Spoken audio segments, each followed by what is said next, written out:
بسم اللہ الرحمن الرحیم۔ السلام علیکم ورحمۃ اللہ وبرکاتہ۔ آج کے سبق میں انشاءاللہ ہم سورۃ الاعراف آیت نمبر 7 سے پڑھیں گے۔ اعوذ باللہ من الشیطان الرجیم۔ فَلَنَقُصَّنَّ عَلَيْهِمْ بِعِلْمٍ، پھر ضرور ہم بیان کریں گے ان پر اپنے علم کے ساتھ۔ وَمَا كُنَّا غَائِبِينَ، اور نہیں تھے ہم غائب۔ پچھلے سبق کی آخری جو آیت تھی وہاں پہ ہم نے پڑھا تھا، اللہ رب العالمین فرماتے ہیں کہ جب بستیوں پر کئی بستیاں ہم نے جو ہے نا وہ ہلاک کر دیں، جب ان پر ہلاکت آئی تو انہوں نے اس وقت کیا کہا؟ اِنَّا كُنَّا ظَالِمِينَ، بے شک ہم ہی ظالم تھے۔ اور اللہ فرماتے ہیں کہ اس وقت ان کا مان لینا کوئی فائدہ نہیں دے گا کہ انہوں نے مانا کہ ہم ظالم تھے، لیکن اس وقت مانا جب عذاب آ گیا، عذاب کو دیکھ کر ماننے کا انہیں کوئی فائدہ نہ ہوا۔ اور پھر قیامت کے دن اللہ فرماتے ہیں کہ فَلَنَسْأَلَنَّ الَّذِينَ أُرْسِلَ إِلَيْهِمْ، ہم ان لوگوں سے پوچھیں گے کیا تمہارے پاس رسول آئے تھے۔ اور پھر اللہ فرماتے ہیں کہ ہم رسولوں سے بھی پوچھیں گے کیا آپ نے ہماری دعوت کا پیغام پہنچا دیا تھا۔ اور اب یہاں اللہ تعالیٰ فرما رہے ہیں پھر ہم یہ تو ایک حجت قائم کرنے کے لیے پوچھیں گے نا، پھر ہم خود بھی بیان کریں گے اپنے علم کے ساتھ۔ وما کننا غائبین، ہم غائب نہیں ہیں، ہمیں تو ایک اللہ رب العالمین کو تو کائنات کے ایک پتہ حرکت کرتا ہے تو اس کی بھی خبر ہے، لیکن یہ چیزیں حجت قائم کرنے کے لیے اللہ تعالیٰ پوچھیں گے رسولوں سے۔ اس کا یہ مطلب نہیں ہے کہ اللہ کو پتہ نہیں ہے، ٹھیک ہے نا، وہی بتا دیا کہ ہم غائب نہیں، ہمیں ایک ایک چیز کی خبر ہے، کس پیغمبر کے ساتھ اس کی قوم نے کیا سلوک کیا، اور ان میں سے کن کن لوگوں نے کیا کیا کیا، کن کن لوگوں نے بات مان لی، اطاعت کی، فرما برداری کی، اور اس فرما برداری میں انہوں نے کتنی فرما برداری کی، اور اس فرما برداری کرتے ہوئے انہیں کتنی مصیبتوں کا سامنا کرنا پڑا، کتنی تکلیفیں انہوں نے اٹھائیں۔ پیغمبر کا ساتھ دیتے ہوئے انہیں مارا بھی گیا، ان پر ظلم و ستم کیے گئے، یہ ساری چیزیں اللہ فرماتے ہیں ہمیں پتہ ہے، یہ بھی ہم پھر قیامت کے دن بیان کریں گے۔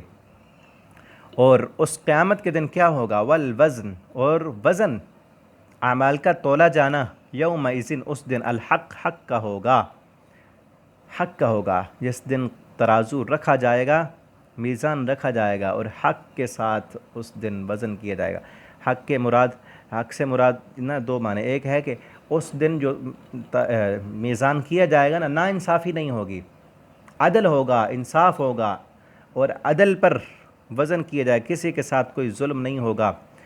فمن ثقلت، دوسری جگہ پر ہے کہ ایک ذرے کے برابر نیکی ہے تو اس کو بھی تولا جائے گا، ذرے کے برابر گناہ ہے تو اس کا بھی وزن کیا جائے گا۔ دوسرا معنی حق کا یہ ہے کہ اس دن صرف حق تولا جائے گا، نہ حق جو چیزیں ہیں نا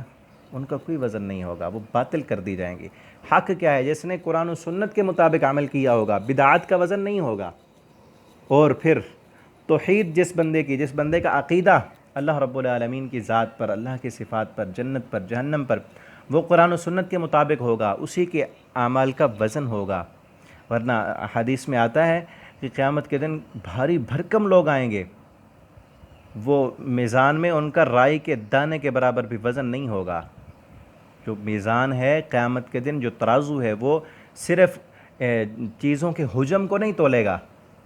دنیا میں جو ترازو ہے نا وہ حجم کو تولتے ہیں کہ اس کا وزن کتنا ہے، اس کا حجم کتنا ہے، اتنا وہ جو ہے نا وزن کر کے دکھا دیتے ہیں۔ قیامت کے دن یہ نہیں ہوگا۔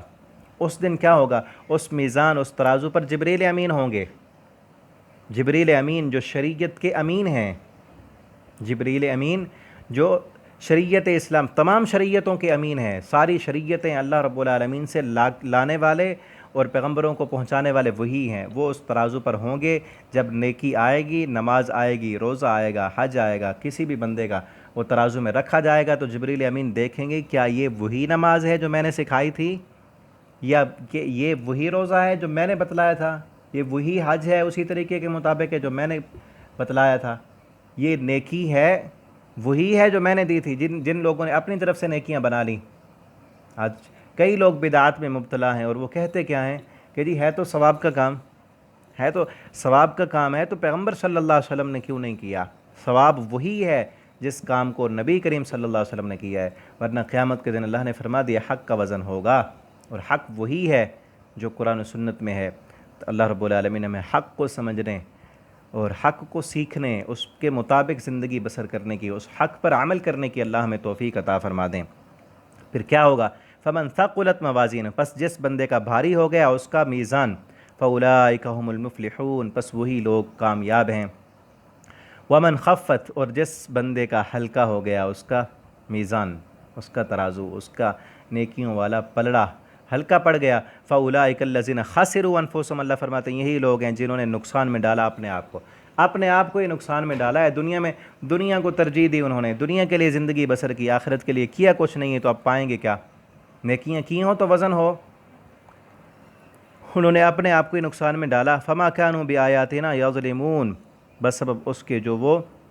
ہماری آیتوں کے ساتھ ظلم کرتے تھے، ناانصافی کرتے تھے، کہتے تھے نبی صلی اللہ علیہ وسلم نے اپنی طرف سے قرآن بنا لیا، اور یہ کہتے تھے کہ یہ پہلے لوگوں کے قصے کہانیاں ہیں،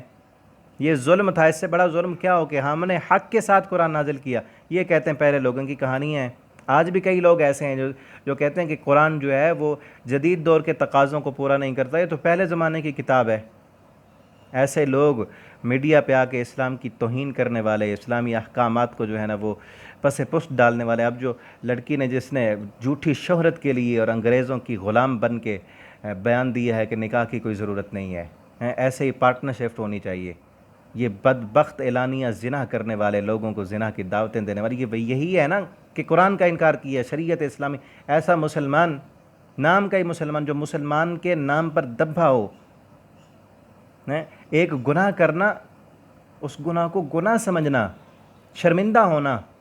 اس گناہ کو تو اللہ تعالیٰ معاف کر دیتے ہیں، لیکن جس گناہ پر انسان اپنے آپ پر فخر کرے اور شریعت اسلامیہ کا تمسخر اور مذاق اڑائے، ایسے گناہ کی کبھی معافی نہیں ہے، یہ کفریہ کلمات ہیں۔ یہی ہے کانوا بآیاتنا یظلمون، ہماری آیتوں کے ساتھ ناانصافی کرتے تھے، جبکہ نکاح کے احکامات، شادی کی باتیں، طلاق کے مسائل، یہ سارے اللہ نے قرآن میں بتلائے ہیں، پیارے پیغمبر صلی اللہ علیہ وسلم نے اپنی شریعت میں بتلائے ہیں، جن کا ہم نے کلمہ پڑھا ہے، اور ان کی پیروی کرنا، ان کے پیچھے چلنا ہم پر لازم ہے۔ نہیں پیروی کرتے تو پھر کلمہ پڑھنے کا فائدہ جب اپنی منمانی اور اپنی مرضی کرنی ہے؟ یہ تو جانوروں والی بات ہوئی نا، کہ جانور بھی جس طرح کرتے ہیں وہ ہم بھی ویسے ہی کریں گے۔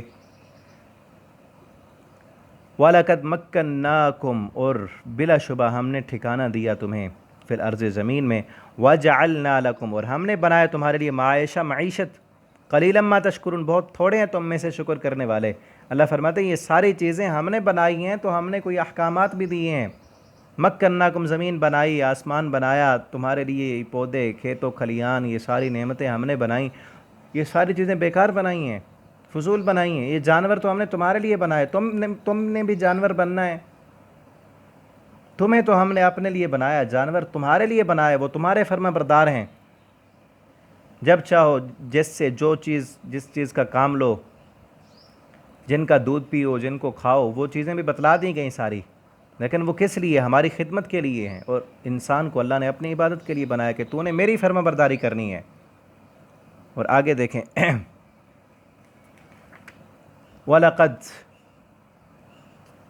خَلَقْنَاكُمْ ثُمَّ صَوَّرْنَاكُمْ، البتہ تحقیق ہم نے بنایا تم کو، ثُمَّ صَوَّرْنَاكُمْ، پھر ہم نے تمہاری صورت کو درست کیا، ثُمَّ قُلْنَا، پھر ہم نے کہا للملائکۃ، فرشتوں سے، اسجدوا لآدم، کہ تم سجدہ کرو آدم کو، فسجدوا، پس سب نے سجدہ کیا، الا ابلیس، سوائے ابلیس کے، لم یکن من الساجدین، نہیں تھا وہ سجدہ کرنے والوں میں سے۔ اب یہاں سے آدم علیہ السلام کی تخلیق کا واقعہ اور ان کا جنت میں ڈالا جانا، پھر وہاں سے شیطان کا ان کو پھسلانا، جنت سے باہر آنا، یہ اس پورے رکوع میں جو ہے نا وہ واقعہ بیان ہوگا انشاءاللہ، اگلے اسباق میں ہم اسے پڑھیں گے۔ اور خلقناکم، اللہ نے اپنی طرف نسبت کی ہے، اللہ رب العالمین نے خود اپنے ہاتھ سے آدم علیہ السلام کا چہرہ بنایا، تخلیق کی، اور پھر اس میں اپنی روح پھونکی، اور پھر آدم علیہ السلام سے ہی آگے اگلی نسل چلی۔ تو اسی لیے اللہ فرماتے ہیں ہم نے تم کو پیدا کیا، یعنی اور پھر اب بھی ماں کے پیٹ میں بھی اللہ رب العالمین ہی پیدا کرنے والے ہیں۔ اور پھر اس وقت یہ سجدہ تعظیمی تھا، اللہ رب العالمین نے حکم دیا تھا تمام فرشتوں کو، پہلے فرشتوں سے مشورہ کیا تھا، پہلے پارے میں ہم پڑھ چکے ہیں کہ میں ایک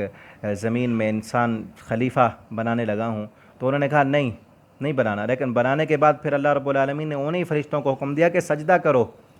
کیونکہ اشرف المخلوقات انسان کو بنایا ہے، جو نوری مخلوق ہے، اس نور کو بشر کے سامنے اللہ نے کہا کہ سجدہ کرو، سب نے کیا، شیطان نے نہیں کیا، اور آگے اس نے تعویلیں پیش کیں، وہ اگلے سبق میں ہم پڑھیں گے۔ اللہ تعالی ہمیں قرآن کو پڑھنے، سمجھنے اور اس کے مطابق زندگی بسر کرنے کی توفیق عطا فرمائے۔ آپ ان اسباق کو اپنے دوستوں تک بھی پہنچایا کریں، آپ کے شیئر کرنے سے اگر ایک بندہ بھی قرآن کی کسی ایک آیت کو سن کر اس کی زندگی بدل جاتی ہے، وہ دین کی طرف آ جاتا ہے، تو بلا شبہ جب تک وہ عمل کرتا رہے گا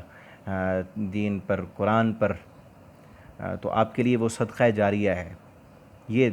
اس موبائل کا، نیٹ کا اچھا استعمال کریں تاکہ مرنے کے بعد بھی ہمارے لیے ثواب جاری رہے، ورنہ بری چیزیں، غلط چیزیں اگر آپ نے شیئر کر دی نا، جہاں تک وہ جائیں گی ان کا وبال اور گناہ آپ کے کھاتے میں ڈالا جاتا رہے گا۔ تو اس لیے احتیاط سے کام لیا کریں، خود بھی بچیں ان بری چیزوں سے، نیٹ کی فحاشی اور یعنی سے دوسروں کو بھی بچا کر رکھیں۔ اللہ تعالی ہمیں عمل کی توفیق دیں۔ والسلام علیکم ورحمۃ اللہ۔